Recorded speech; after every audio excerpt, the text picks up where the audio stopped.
Dobroveče.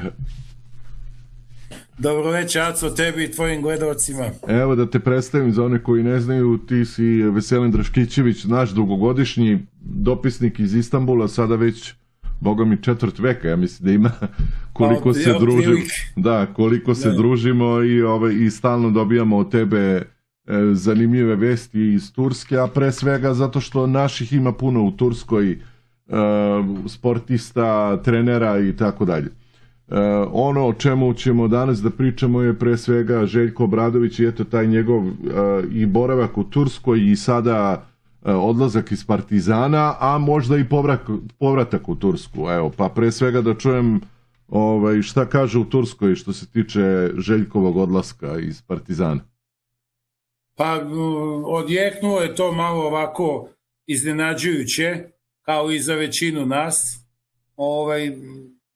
Bili su onako u malom šoku, ne znajući šta se dešava i zbog čega. Ja mislim da im ni dan danas nije jasno zbog čega je otišao, ali bilo je veliko iznenađenje za sve ljude koji prate košarku, pogotovo Željka, s obzirom da je igrao ovde.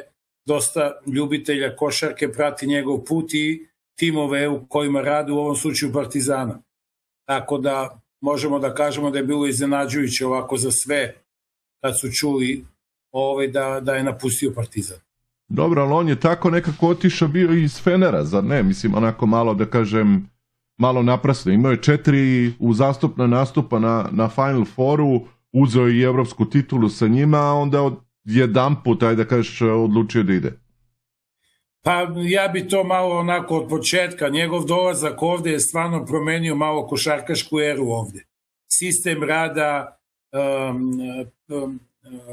mnogo truda, pričalo se da je non stop u sali, da mnogo radi i ceo košarkaški svet ovako je stvarno sa jednom dozom objektivnosti pratio njegov rad ovde.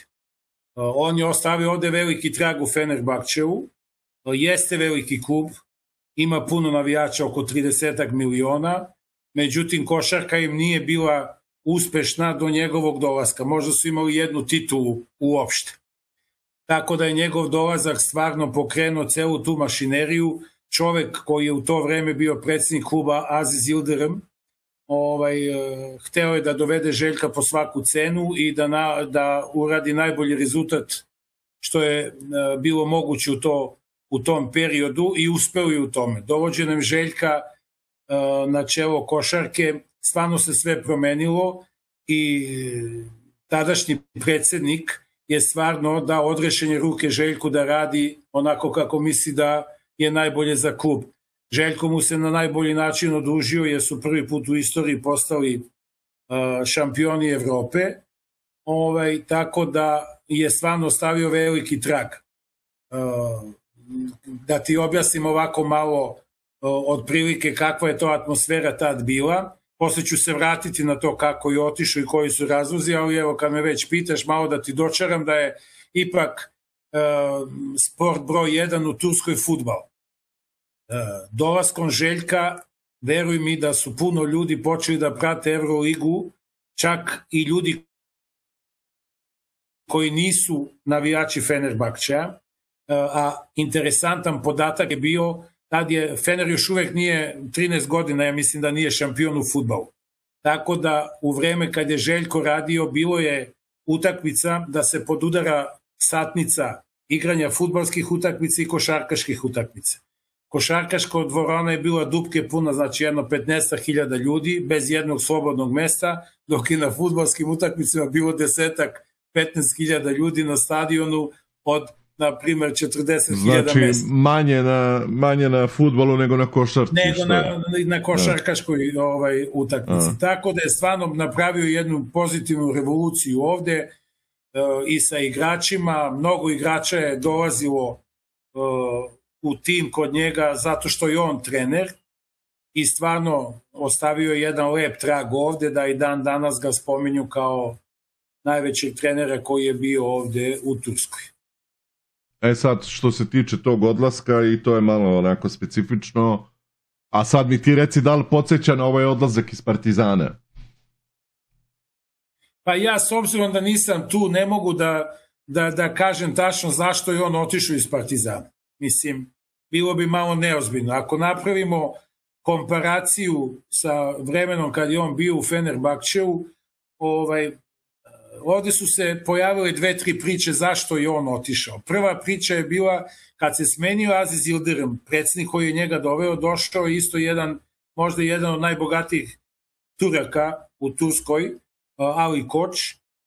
On je, pričalo se da je rekao da će za tu sezonu sledeću da budžet neće biti ispod 20 miliona evra, a da neće biti ni veći od 30 miliona evra. To je bilo jedno saopštenje koje je onako procurelo u javnost. Druga stvar je što su, ja mislim, ne pitajući Željka, produžili ugovore sa nekim domaćim igračima.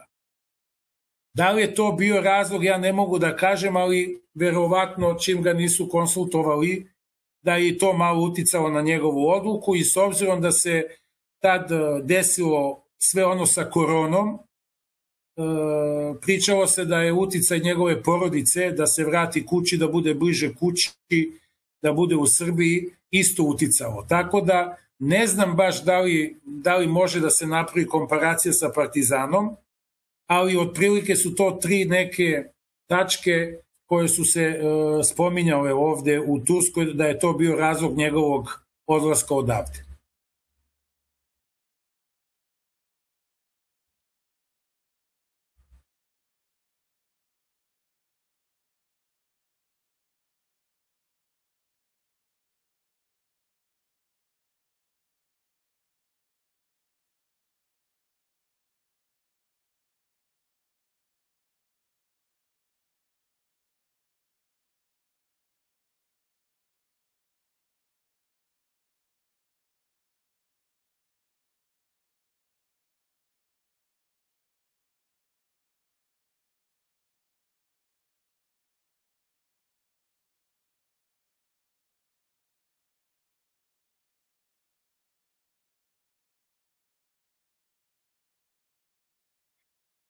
Pa koliko ja imam informacije, ovde Istanbul je uvršten u taj neki spisak gradova gde će biti tim u toj eventualnoj ligi i spominje se ime Galatasaraja.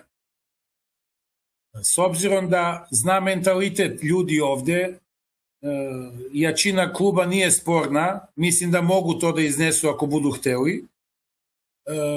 Ako se odluči ta nova NBA liga ili već kako da je nazovemo, za neki turski klub, to će sigurno biti u Istanbulu i verovatno će to biti Galatasaray. A otkud Galatasaray, izvini sad? Znaš, Fener, Efes, ne znam. Ok, oni su u Euroligi, naravno, ali opet nekako NBA Evropa ti je veliki, naš, finansijski, na svaki drugi način, pa i marketinški, ali ne... Prepostavljeno neće moći da se poredi sa Euroligom. Znaš, za nekoga, evo kao što si pričao, najbogatiji ljudi u Turskoj, velike pare se ulažu, uvijek je marketing naravno isto u pitanju. Pa ako pričamo o Turskoj, iskreno ti kažem, veličina Galatasaraja kao sportskog društva je velika ovde. Stvarno, znači neću da kažem da je veća, ali sigurno nije ni manja od potencijala Fenerbahče po svim pitanjima. Da li su to financije, da li su to mogućnosti da se dovede najbolji trener ili igrač, pričam i o fudbalu uopšte, tako da ako padne, ne znam, organizacija, ta nova organizacija, verovatno kako sad stoje stvari neće moći da otmu Efes Pilsen i Fenerbahče, barem tako izgleda momentalno. Ili bar ne u skorije vreme, odnosno odmah na početku. Znači, ekipa koja bi mogla tu nešto da uradi, to je Galatasaray i eventualno Bešiktaš ako se bude neko odlučio za njih.